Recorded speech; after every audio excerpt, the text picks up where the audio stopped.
It's one thing to allow innovation to bloom across a business with AI, and it's another thing to let chaos reign. I think it's the biggest disruption in our lifetime.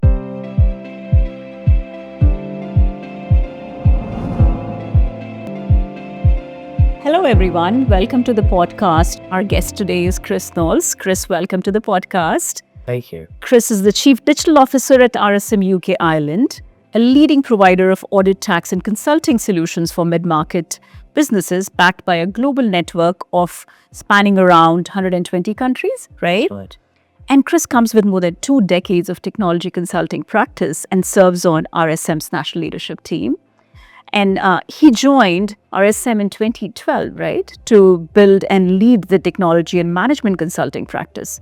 And in April 2020, right in the peak of COVID, he stepped into the role of CDO to guide the firm's digital strategy and innovation, both internally as well as for clients, right? Correct. And under his able leadership, RSM has pushed forward on digital first initiative. Chris, thank you so much for being here. My pleasure. Yes, I can't believe it's been 5.5 years that I've been doing this job. I know, right? Yes, time And flies. it's really brave of you to take on to this role in the middle of COVID. Yes, it was a very strange time, but looking back, it's amazing how quickly things change with all the focus on artificial intelligence now. Oh, I couldn't agree with you more. So let's dive into this conversation, Chris. Where there are many crazy talks about AI, right? While Elon Musk is saying AI is probably the best or the worst thing that has happened to humankind. He's saying in the next 10 to 20 years, money will cease to be relevant. We don't need to work the way we work. It all sounds music to my ears, but let me ask a philosophical question to you, Chris. Do you see AI as the biggest disruption to humankind? What's your... I think it's the biggest disruption in our lifetimes for sure.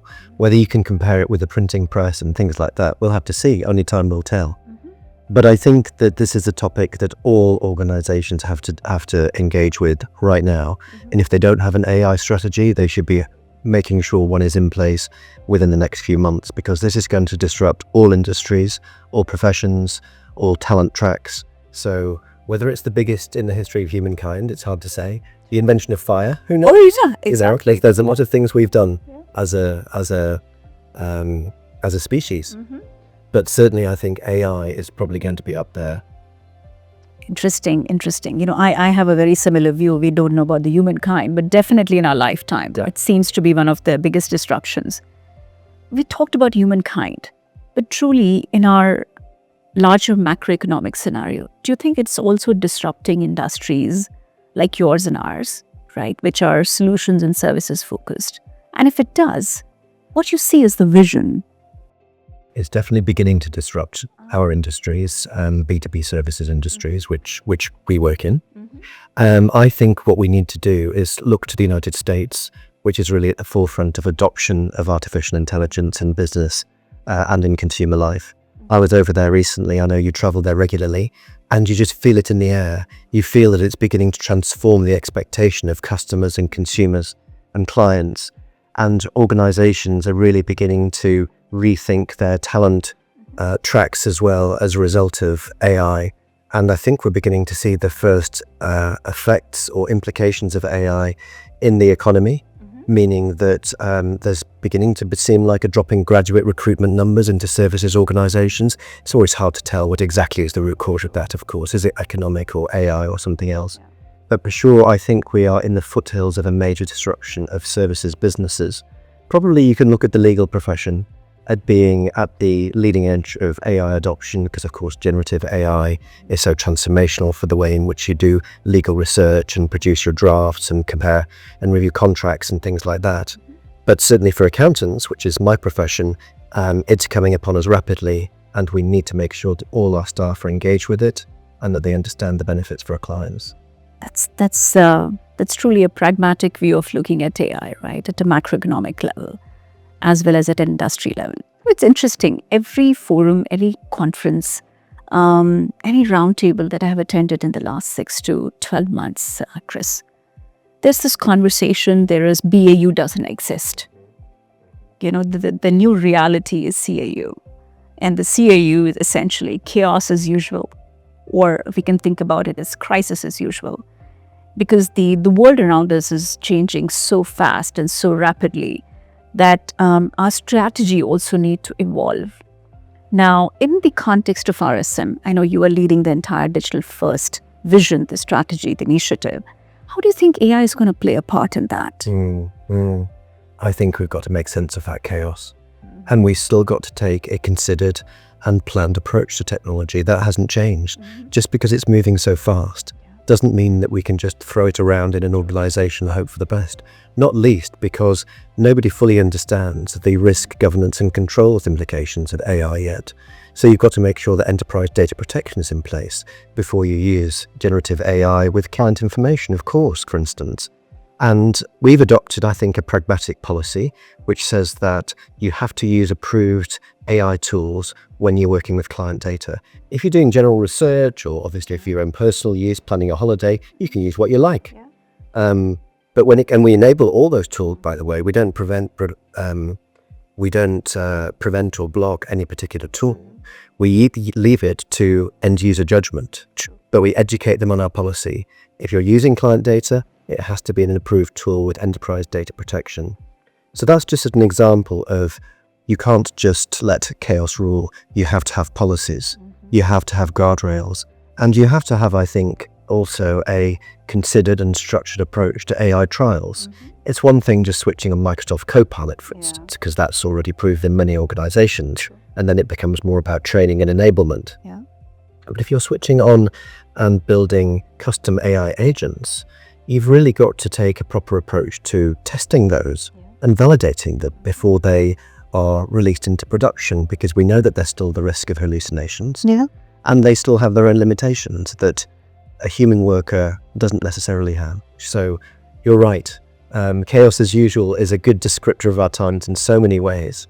But for technology leaders, I think we need to really look at that external environment which can seem chaotic and streamline it into something more structured and Yeah.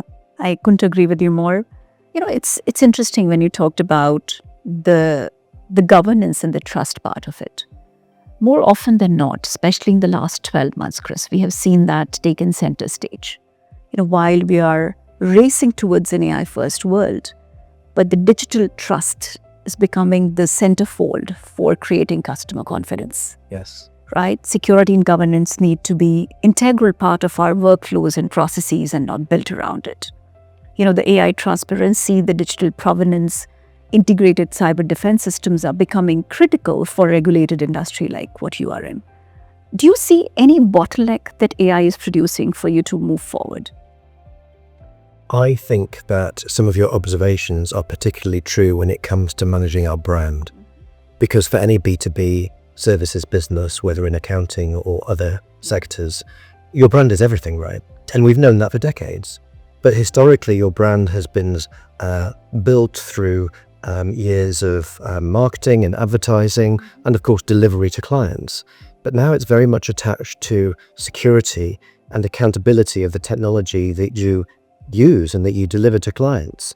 If you start to have multiple cyber incidents that put client data at risk, for instance, then very quickly your brand is going to be eroded. And then before long, you don't have a business.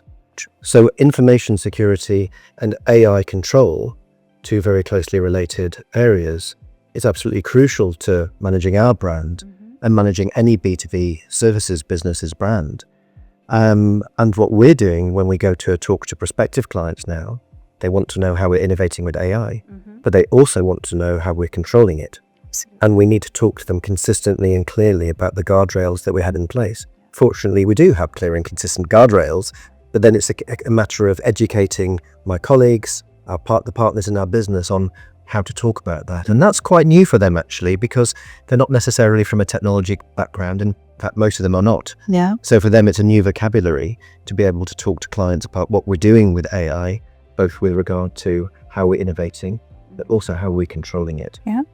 So in order to make AI successful in our context, what do you think are the underlying 3-4 technology imperatives, that are foundation before we go full into it? I think my first answer to that is we're all still learning. None of us have the complete picture yet. This is still an emergent set of technologies, and we know that in 5 years, let alone 10 years, it's going to be unrecognizable with the capability that exists now. And of course, the organizations that are investing in large language models at the moment, they're probably going to be weeded down, and only a handful will probably exist in a few years. That being said, there are some key technological foundations of success with AI for sure. The first and most obvious is your data. So I think that's less urgent when you're using general generative AI, Microsoft Copilot, ChatGPT Enterprise, that kind of thing. Because of course it's largely using World Wide Web data and sometimes combining it with your own indexed enterprise data. But when you're really building bespoke custom agents, then of course you have to have a well-curated and well-understood data set to train it on and for it to then use in production. The second is a clear enterprise architecture, particularly how you're going to integrate your legacy systems with the front-end AI that your staff are going to use to become more productive. You can't just have a lot of AI agents floating around in teams, disconnected from one another. I'm convinced that the successful organizations, the ones that invest in AI most successfully and get the biggest ROI, will be the ones that think very carefully about contextualizing AI agents. So if you're delivering an audit or you're delivering a legal project, you don't just want random AI agents that you have to remember. You want it to be contextualized. If you're starting the project, these are the agents that are relevant to streamline this part of the project. If you're raising the bill, these are the agents relevant to you at that point.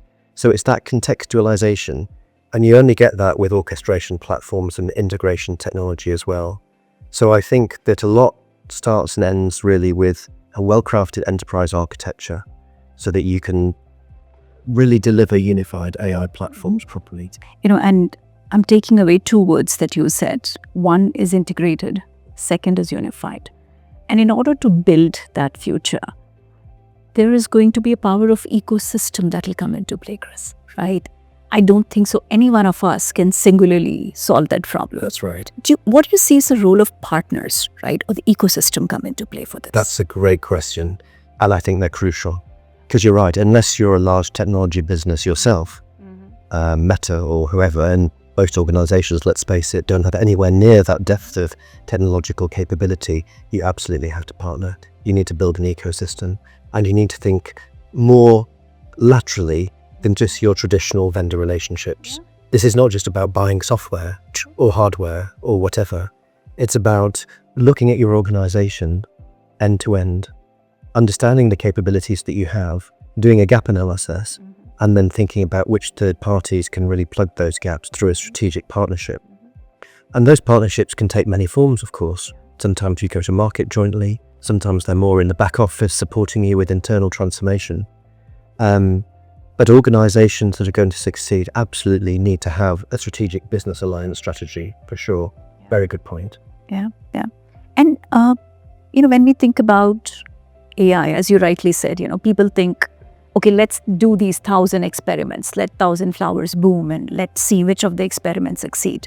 And then there is another school of thought that we need to build very solid AI foundation in the form of platform. And you talked about a unified platform. If you have to advise another chief digital officer, right, from similar industry, what are the 3 pieces of advice would you give to him or her to take on this AI journey with the right frame of mind and wisdom? I think that it's one thing to allow innovation to bloom across a business with AI. And going back to your previous question, it's another thing to let chaos reign. I think you need to strike a balance. And that balance comes between encouraging the staff in your lines of business to innovate with AI, so long as they tell you what they're doing, and then you can join the dots. So if an AI agent is being developed in line of business 1 and line of business 3 doesn't know about it, there's a risk they're going to try and do the same thing but in a slightly different way. So you need to join the dots. And we've gone about that at RSM by creating a central AI lab. So it's not large, we've only got 8 people in it, but they are the curators of our AI agent use cases across the business. So all the proposed use cases for agentic AI go through that team, their triage, they're put into a Power BI dashboard, so the staff across the business can see what's already been submitted, what's being worked on and tested, and what is live in production. That doesn't mean they have the monopoly of all agentic AI development. Much of that is still done in the lines of business. But the point is that it's visible, and you avoid duplication and overlap and chaos reigning. So I think that when you take into account the progress a lot of organizations have made towards citizen development, you can use those principles of empowered end users to use low-code technology such as Copilot Studio, lots of others besides, to develop AI agents, so long as there's visibility of what they're working on, what's been published. Otherwise, you just end up with a whole range of duplication across your organization. You could have thousands of bots running the enterprise, but if each doesn't know what the other one is doing. Precisely. Right? Yeah. It's wasted effort. Yeah, exactly. It's, and interestingly, it was the same question that was asked in one of the roundtable of CTOs. And that was the biggest dilemma for the CTOs. That do we just let 1,000 flowers bloom, or do we have a very pragmatic view on what is scalable? Yes. What's going to bridge that AI value gap? Because that's another thing that the technology leaders are struggling with. While 2025 started out with this big bang that, generative AI is going to solve the world hunger problem. Yeah. But today, the reality is a little more sobering. That's right, yeah. Right? And I think we're over that initial hype cycle. Yeah. And we now need to get up to the plateau of productivity to deliver ROI. Yeah. And that comes, I think, with that combination of innovation and control that we're talking about. Great.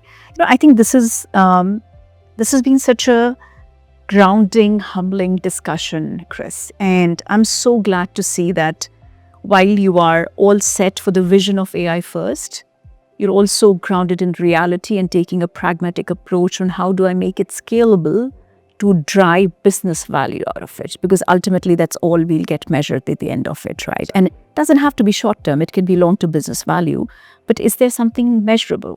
Because if value is not measurable, these are just experiments which are happening, right? I will get to the rapid fire round. It was a surprise round. Yes. I will warned. What does AI first mean to you in one word? AI first means enabling your people to innovate with AI and not restricting it or closing it off because they will use it anyway, but with controls. That was one sentence. But Maggie, you'll take that. That's good. What are top 3 tools of AI that you are right now using in your day-to-day life? I am using ChatGPT still. That's still my go-to on my phone. But I'm increasingly using Perplexity, actually. It's really interesting because, are you? Yeah. And don't you find it gives a different tone and depth of its answers compared to ChatGPT? I've tried DeepSeek, and it's okay in certain scenarios. Some of the answers are a bit cut off by the Chinese government, let's say. But certainly in terms of ChatGPT and Perplexity, you get a real feel of the difference in trying different tools. And I use them all the time for things like planning my family holiday, planning meals and some recipes and things like that. And it's become pretty essential to me personally. Yeah, the most interesting use case of Perplexity that I've heard is solving conflicts.